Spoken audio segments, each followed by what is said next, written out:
अस्सलाम वालेकुम गाईज, आदाब, नमस्ते आणि जय महाराष्ट्र। मी आपला शेख मिराज आपलं स्वागत करतोय आजच्या नव्या एका अशा यूट्यूबच्या ब्लॉगमध्ये। आजचा जो ब्लॉग आहे तो खूप स्पेशल आहे, कारण आज आमच्या गावामध्ये छत्रपती शिवाजी महाराजांच्या काळात जी कला असायची आणि जी गुप्त त्यांची जी भाषा होती ती भाषा कशी होती ती आज आपण बघणार आहोत। कारण आज सकाळी गावात आल्याच्या नंतर छत्रपती शिवाजी महाराजांच्या काळातील काही कले सादर करणारे लोक आज गावात आलेले होते आणि त्यानिमित्त त्यांची भेट घेतली आणि खास आपल्यासाठी आज हा व्हिडिओ घेऊन आला आहे। जर व्हिडिओ आवडला तर व्हिडिओला लाईक करा, चॅनलवर नवीन असाल तर चॅनलला सबस्क्राईब करा, बेल आयकॉनला प्रेस करा। धन्यवाद।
कुठून आलात भाऊ तुम्ही?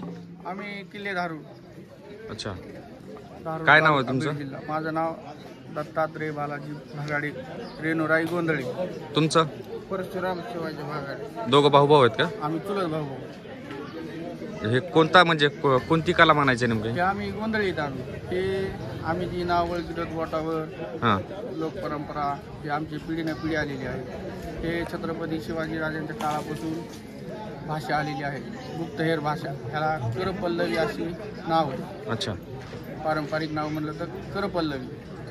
आणि छत्रपती राजांनी ह्या भाषेचा वापर केलेला गुप्तहेर भाषा म्हणून त्यांची भाषा होती. तर ही आमच्या गोंधळी समाजामध्ये पिढीना पिढी आमच्या घरच्या घरी शिक्षण म्हणजे पिढीना पिढी चालत आलेली आहे. आमच्या आजोबा वडिलापासून पंजोबापासून अशी पिढी आलेली आहे आमची चालत. आणि ह्या भाषेवर आम्ही आमचा उदरनिर्वाह करतो. मग हे काम सोडतं दुसरं कोणतंच काम नाही का?